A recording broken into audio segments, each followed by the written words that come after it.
La cuarentena siempre ha sido entendida como un tiempo de transformación, de cambios. La cuarentena siempre ha tenido un significado terapéutico, en referencia a un momento de purificación y de curación. La cuarentena ha sido utilizada por Dios en su revelación.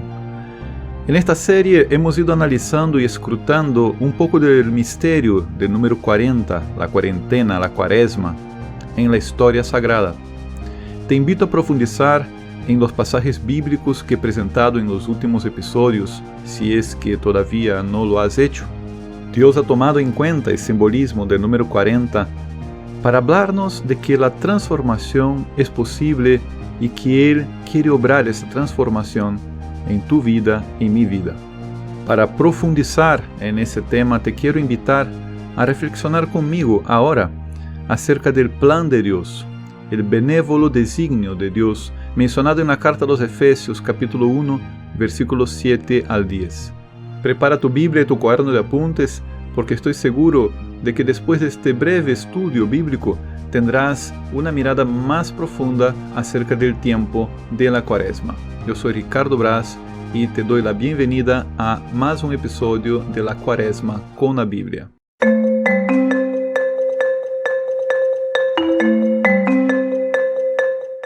Dicen los ateos y materialistas que el mundo ha encontrado su orden y su belleza de una forma casual. Yo no soy ni ateo ni materialista, y por eso afirmo que nada en este mundo se da por casualidad. Es una convicción razonable y muy común entre quienes no solo creemos en Dios, sino que lo creemos sabio y providente. Para quienes creemos, Dios tiene un plan, un designio, un proyecto para el mundo. Un proyecto que se despliega en la historia, un proyecto de vida y comunión. La carta de San Pablo a los Efesios nos refuerza esa convicción. Hablo del pasaje de Efesios 1, del 7 al 10, que dice: por medio de la sangre de Cristo tenemos la redención, el perdón de los delitos, según la riqueza de su gracia que el Padre ha prodigado sobre nosotros en toda sabiduría e inteligencia, dándonos a conocer el misterio de su voluntad según el benévolo designio que en Cristo se propuso de antemano para realizarlo en la plenitud de los tiempos. Hacer que todo tenga a Cristo por cabeza, lo que está en los cielos y lo que está en la tierra. Efesios 1, del 7 al 10. Nada en este mundo se da por casualidad. Como acabamos de leer, Dios tiene un proyecto benévolo, diseñado desde el seno de la Santísima Trinidad, un designio propuesto de antemano en Cristo, un designio revelado plenamente en Cristo, un designio realizado en Cristo. Ya les he presentado un poco del contexto histórico y literario de esta carta a los Efesios en un episodio anterior. Aquí simplemente añado un detalle. La comunidad de cristianos destinataria de esta carta se ubica en medio de una sociedad pagana, una sociedad que piensa no según Dios, sino según la sabiduría humana. Sabiduría griega, más precisamente. Sabiduría que tampoco daba crédito a la casualidad. Al contrario, los griegos consideraban la historia del mundo y la historia propia de cada persona como una serie de eventos sometidos necesariamente a un destino trazado por el capricho de los dioses, un destino fatal, es decir, que no puede ser cambiado, un destino mayormente trágico, sin esperanza. En cambio, el pensamiento cristiano es diferente del pensamiento ateo moderno, es diferente del pensamiento griego clásico. Para el cristiano, tampoco existe la fatalidad, no existe capricho de los dioses, existe Dios sobre todas las cosas, que es Señor del espacio y del tiempo, y que reina, lleno de sabiduría y bondad. Pero también existe la libertad humana. El ser humano es capaz de orientar su vida de una forma paralela y hasta opuesta a la voluntad de Dios. El cristiano cree en Dios y cree en la capacidad del ser humano de volver a su Creador. ¿Por qué creemos de esa forma?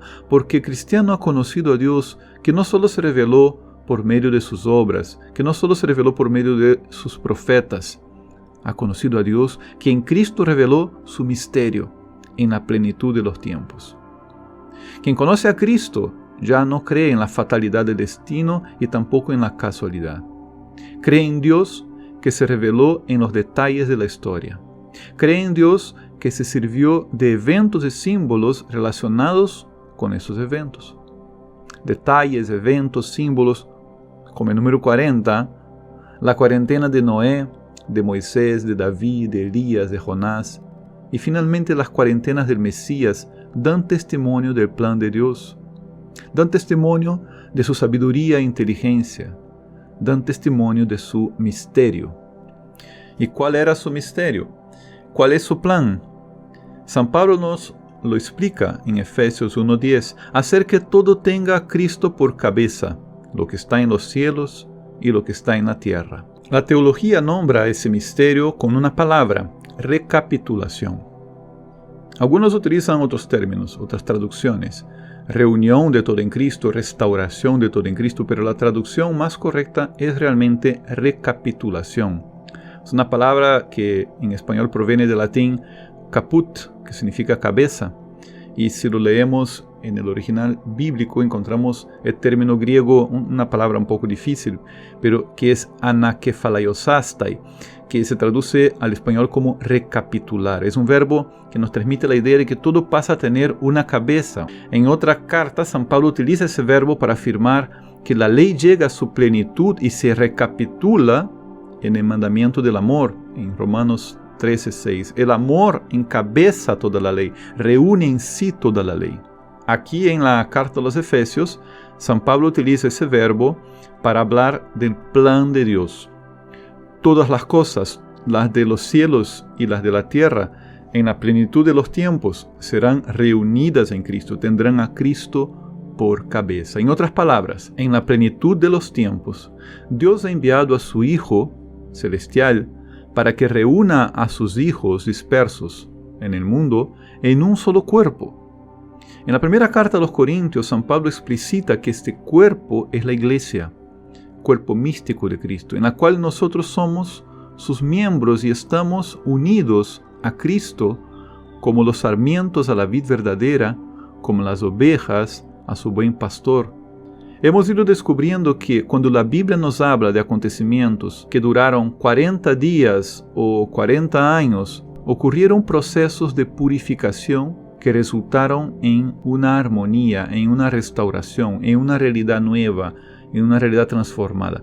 Y a lo largo de esos descubrimientos bíblicos hemos ido conociendo más a Cristo, que se ha revelado como principio de unidad y reconciliación.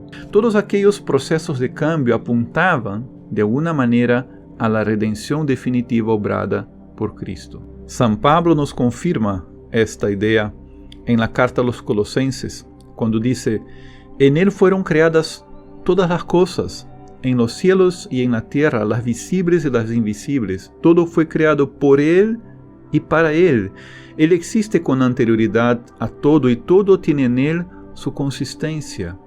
Él es también la cabeza del cuerpo, que es la iglesia. Él es el principio, el primogénito de entre los muertos, para que sea él el primero en todo, pues Dios tuvo a hacer residir en él toda la plenitud y reconciliar con él y para él todas las cosas, pacificando mediante la sangre de su cruz lo que hay en la tierra y en los cielos. Colosenses 1 del 16 al 20. Así como en la creación Cristo fue el principio de la existencia de todas las cosas, todo fue creado por él y para él, en la redención, por la plenitud de sus frutos, Cristo es principio de reconciliación y de unión de todas las criaturas. Como dice el texto, reconciliar con Él y para Él todas las cosas. En ese sentido, se puede entender aquellas palabras de Jesús en Juan 12:32.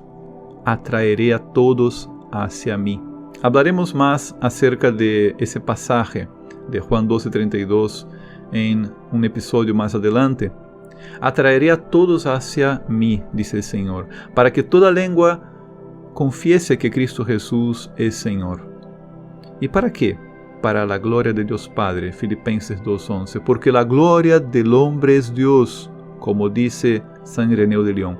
Todo lo que estaba separado y disperso por el mundo en el mundo sensible, en el mundo de los espíritus, Dios lo reunirá y lo volverá definitivamente a sí, a través de su Hijo. Ese es el gran cambio que vive la humanidad. Ese es el gran proceso de cambio que vivimos ahora en esta vida, en este peregrinar terreno. Pero no nos confundamos. El plan de Dios no es una fatalidad. No se realizará sin nuestro consentimiento. Dios sigue haciendo su parte. Y yo debo preguntarme, y también te invito a que lo pienses, ¿estoy haciendo mi parte? ¿De qué me sirve recorrer la vida sin convertirme hacia Cristo? ¿De qué nos sirve realizar nuestros propios planes y rechazar el plan de Dios? ¿Qué será de mí, qué será de ti, cuando Cristo venga a rendir cuenta de todas las bendiciones que nos ha dado para que toda la creación sea restaurada en Él? ¿Nos encontrará utilizando las cosas que Él dispuso para la realización de su plan o en contra de su plan? ¿Soy colaborador de sus planes o trabajo en contra?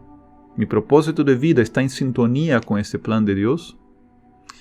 Cada uno vive una cuaresma. A veces la vivimos como una noche oscura, como Elías. A veces en medio de contradicciones, como David. Moisés vivió 3 cuaresmas. Su vida tuvo 3 grandes momentos de transformación. Y en sus 3 cuaresmas buscaba siempre el rostro de Dios.